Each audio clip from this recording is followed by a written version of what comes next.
My name is Allison Jaynes, and I'm a space physicist.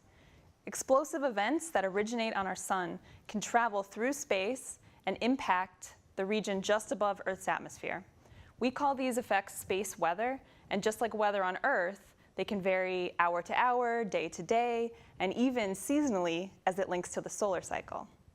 Using scientific instrumentation that we send into space, I specifically study very high energy particles that exist up there called killer electrons, because they can affect sensitive electronics on spacecraft, which then may disrupt your GPS signals and cell phone signals here on Earth. And during extreme events, we can even have a disruption of the power grid, which cuts off electricity to our communities. So using our research, we'd like to better predict solar storms and how they affect Earth and human activity, similar to how we predict the path and strength of hurricanes.